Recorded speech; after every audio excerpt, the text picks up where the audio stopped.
महाभारत काफी रोचक है। अर्जुन को गांडीव मिलने की कहानी आप भी जानिए। महाभारत युद्ध में अर्जुन ने अपने धनुष गांडीव से हजारों सैनिक योद्धाओं को परास्त किया। यह अद्भुत धनुष अर्जुन को कैसे मिला, इसको लेकर कई कथाएं हैं जिनके अलग अलग मत हैं। आइए जानते हैं। महाभारत गांडीव धनुष की खासियत थी कि इसे अर्जुन के सिवाय कोई और नहीं उठा सकता है। इसी तरह तरकश के तीर कभी खत्म नहीं होते थे। यह अर्जुन को कैसे हासिल हुआ, इसको लेकर कुछ प्रचलित कथाएं हैं। पहली कथा, कव ऋषि की बांबी पर उगे बांस से बना।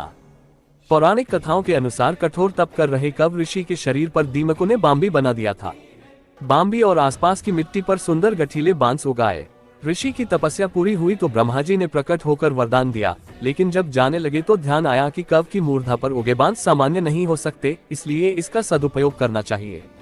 तब ब्रह्मा जी ने खुद उसे काटकर भगवान विश्वकर्मा को दिया, जिन्होंने उससे 3 धनुष, पिनाक, शार्ंग और गांडीव बनाए। इन तीनों धनुषों को ब्रह्मा जी ने शंकर जी को दिया और उन्होंने देवराज इंद्र को दे दिया। इस तरह इंद्र के पास से पिनाक परशुराम और फिर राजा जनक के पास पहुंचा। जनक की सभा में इसे श्रीराम ने तोड़ा। गांडीव वरुण देव को मिला था, जिसे उन्होंने अग्निदेव को सौंपा था, जिनसे प्रार्थना कर अर्जुन ने इसे लिया था। मान्यता है कि गांडीव धनुष अलौकिक था। ये किसी शस्त्र से नष्ट नहीं हो सकता था और अन्य लाख धनुषों का सामना कर सकता था। जो भी इसे धारण करता था उसमें शक्ति संचार हो जाती था। दूसरी कथा, खांडव प्रस्थ के खंडहर मिला। कौरव पांडवों के बीच राज्य बंटवारे की कलह के बाद धृतराष्ट्र ने खांडव प्रस्थ नामक जंगल को देकर पांडवों को कुछ समय तक शांत कर दिया। पांडवों के सामने उसे नगर बनाने की चुनौती थी। यमुना किनारे बीहड़ वन था, जिसका नाम खांडव वन था। पहले इस जंगल में एक नगर होता था, फिर यह नष्ट हो गया और खंडहर ही बचे। श्री कृष्ण अर्जुन को खांडव वन ले जाते हैं तो अर्जुन पूछते हैं कि हम इसे कैसे राजधानी बना पाएंगे। ऐसे में श्री कृष्ण भगवान विश्वकर्मा का आह्वान करते हैं।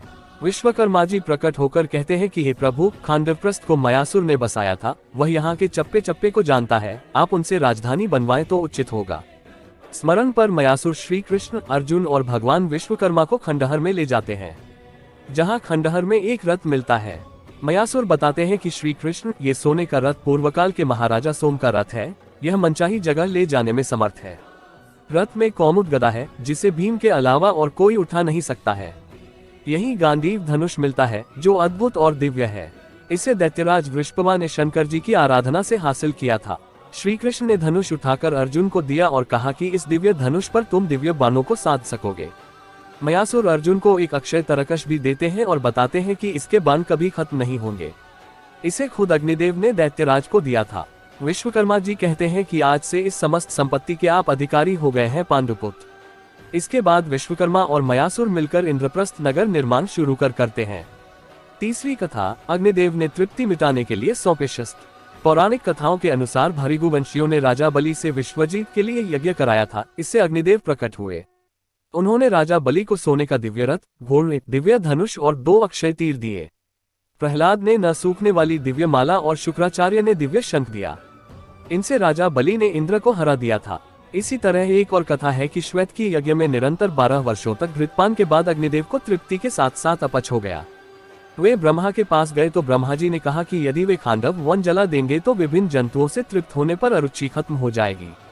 अग्निदेव ने कई प्रयत्न किए, मगर इंद्र ने तक्षक नाग जानवरों की रक्षा के लिए खांडव वन नहीं जलाने दिया।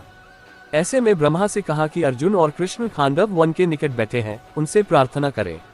अग्निदेव ने दोनों से भोजन के रूप में खांडव वन की याचना की तो अर्जुन के ये कहने पर भी कि उनके पास धनुष, अमित बाणों से युक्त तरकश और वेगवान रथ नहीं है।